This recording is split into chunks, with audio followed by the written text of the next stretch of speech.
မင်္ဂလာပါခင်ဗျာကျွန်တော်ဒီနေ့ပေါ့နော် S310 USB Bluetooth အလုံးလေးပေါ့နော်ကျွန်တော်ဒီနေ့ဆန်းပြပေးမှာပါခင်ဗျာအရင်ဆုံးကျွန်တော် adjust ပြားလေးနဲ့ကျွန်တော်အတိုင်းလေးတစ်လုံးပါမယ်ပြီးလို့ရှိရင်ကျွန်တော်အသွင်ကြိုအသွင်ကောင်းပေါ့နော်ဒီမှာအသွင်ကောင်းကျွန်တော် adapter လေးတစ်လုံးပါမယ်ပြီးရင်အသွင်ကြိုလေးတစ်ခုပါမယ်ခင်ဗျာကျွန်တော်ပေါ့နော်ဒီလုံးလေးထဲမှာဆိုလို့ရှိရင်ကျွန်တော်ဒီနောက်မှာပေါ့နော်ကျွန်တော် power အသွင်ပေါက်ကလေးပါမယ်ပြီးလို့ရှိရင်ဒါလေးကကျွန်တော် cache ပေါ့ပေါ့နော်ဒီဘက်ကပေါ်လေးကကျတော့ကျွန်တော်တို့ဒီ computer နဲ့တွဲသုံးတဲ့အခါကျလို့ရှိရင်သုံးတဲ့ကျွန်တော်ဒီ USB ပေါ်လေးပေါ့နော်ကျွန်တော်ဒါလေးကိုတစ်ချက်ဆန်းပြရမယ်ခင်ဗျာကျွန်တော်ဒီမှာ adapter တုံးလေးပါမယ် adapter ကြိုးလေးပါမယ်ခင်ဗျာကျွန်တော်ဒီနှစ်ခုလေးကိုကျွန်တော် join ပေးရမယ်ခင်ဗျာပြီးလို့ရှိရင်ကျွန်တော်ဒီမှာပေါ့နော်ဒီ3 pin ဒီ3 pin လေးကိုကျွန်တော်ဘယ်လိုသုံးမလဲဆိုလို့ရှိရင်ကျွန်တော်ဒီမှာပေါ်လေးက3ပေါ်နေလာပြီပေါ့နော်ကျွန်တော်ဒါလေးကိုထည့်ဒီအပြားလေးအပြားပင်ချမ်းလေးပေါ့ဒီပြားနေပင်ချမ်းလေးရှိရခင်ဗျာဒီပြားနေပင်ချမ်းလေးကိုပေါ်ဘက်ကထားပြီးတော့ကျွန်တော်ထည့်ပေးရမယ်ခင်ဗျာကျွန်တော်ဒီမျိုးလေးဆိုလို့ရှိရင်တော့ဒါအဆင်ပြေသွားပြီပေါ့နော်ပြီးလို့ရှိရင်ကျွန်တော်ဒီဘက်ကခေါင်းလေးကိုကျွန်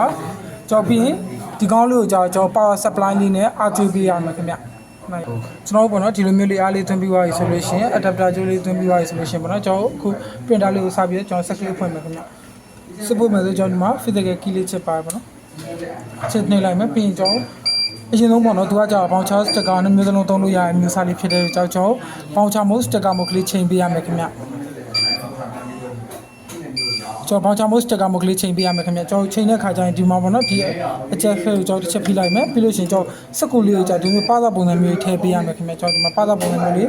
ဒီမျိုးတစ်ချက်ထည့်ပေးလိုက်မယ်ပြီးလို့ရှိရင်ကျွန်တော်ဒီမှာပေါ့နော်သူက adjust ပြားလေးဒီထဲမှာပါသေးတယ်ခင်ဗျဒီ adjust ကလေးကျွန်တော်ဒီမှာ adjust ကလေးတစ်ချက်ထည့်မယ်ပြီးလို့ရှိရင်ကျွန်တော်ဒီဘက်ချင်းဟာအချက်ကလေးကိုတစ်ချက်ထည့်မယ်ခင်ဗျ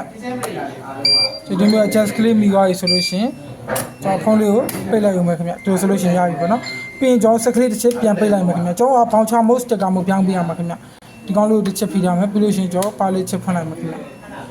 ပြင်တော့ကျွန်တော်မီလေးပျောက်သွားရခင်ဗျကျွန်တော်မီလေးအနီအောင်လင်းလာလိုက်မယ်ခဏဆောင်ပေးပေါ့နော်ပြောင်းလေးမလင်းမယ်ပြီးလို့ရှိရင်ကျွန်တော်မီးအောင်ဆုံးလေးလင်းအောင်ဆောင်ပေးရမယ်ခင်ဗျကျွန်တော်မီးအောင်ဆုံးလေးလင်းပြီဆိုလို့ရှိရင်ကျွန်တော်ထွက်လိုက်မယ်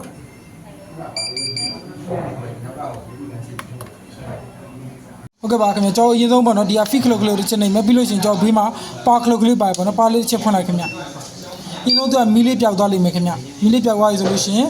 ပြီးရင်သူကဒီမှာအနီအောင်လေးပေါ်လာလိမ့်မယ်ခင်ဗျအနီအောင်လေးပေါ်ပြီးသွားလို့ရှိရင်ကျွန်တော်အပြောင်လေးထပ်ပေါ်မယ်ပြောင်လေးပေါ်ပြီးတော့ကျွန်တော် clock ကတော့စက်ပြီးဖိထားပေးရမှာပေါ့နော်ပြီးလို့ရှိရင်ကျွန်တော်ဒီမျိုးလေးမီးအောင်ဆုံးလေးလင်းလာလိမ့်မယ်ခင်ဗျမီးအောင်ဆုံးလေးလင်းလာပြီဆိုလို့ရှိရင်ကျွန်တော်ခဏတော့စောင့်ပေးပါနော်ကျွန်တော်ဒီမျိုးလေးသူကစာရွက်ကလေးထွက်လာလိမ့်မယ်ခင်ဗျကျွန်တော်ဒီမှာဆိုလို့ရှိရင် TSPM mode ဆိုပြီးပေါ်လာရခင်ဗျကျွန်တော်ဒီ TSPM mode ကလေးပေါ့နော်ဒါ TSPM mode ဆိုတာကျတော့ကျွန်တော်ဒီမျိုးလေး sticker လေးထုတ်မယ်ဆိုလို့ရှိရင်ကျွန်တော်ဒီမျိုးလေး sticker လေးထုတ်မယ်ဆိုလို့ရှိရင်ပေါ့နော်ကျွန်တော်ဒီ TSPM mode ကလေးမှာတုံးတယ်ကျွန်တော်ကကျတော့အခုဘောင်ချထုတ်ချင်တယ်ဆိုရင်ကျွန်တော်ဒါလေးကိုနောက်တစ်ချက်ထည့်နေလိုက်ကျွန်တော်ဒီမှာ ESA receipt ဆိုတဲ့အကောင်လေးရှိရခင်ဗျ carry mode မှာ receipt ဆိုတာလေးရှိရ receipt ဆိုတာကျတော့ကျွန်တော်ဒီဘောင်ချလေးထုတ်တဲ့အခါမှာပေါ့နော်နောက်ချက်ကျွန်တော်ထည့်နေကြည့်လိုက်ကျွန်တော်ဒီမှာ CPCS ဆိုရှိရဒါကကျွန်တော်ချောင်းမဟုတ်ပေါ့နော်မတုံးဘူးကျွန်တော်နောက်တစ်ချက်ထပ်ပြီးတော့နှိပ်လိုက်မယ်ခင်ဗျကျွန်တော် TSPA ပဲပြောတယ် TSPA ဆိုလို့ရှိရင်ကျွန်တော်ဒီ sticker ကိုသုံးမယ်နောက်ချက်ထပ်နှိပ်လိုက်မယ်ကျွန်တော် receipt ဆိုတဲ့နေရာရောက်တယ်ခင်ဗျ receipt ကိုရောက်ပြီဆိုရင်ကျွန်တော်ဒီဘောင်ချကျွန်တော်အခုဘောင်ချထုတ်မှဖြစ်တဲ့ကြောင့်ကျွန်တော် receipt mode ကလေးမှာထားလိုက်မယ်ပြီးရင် power လေးတစ်ချက်ပြန်ပိတ်လိုက်မယ်ခင်ဗျ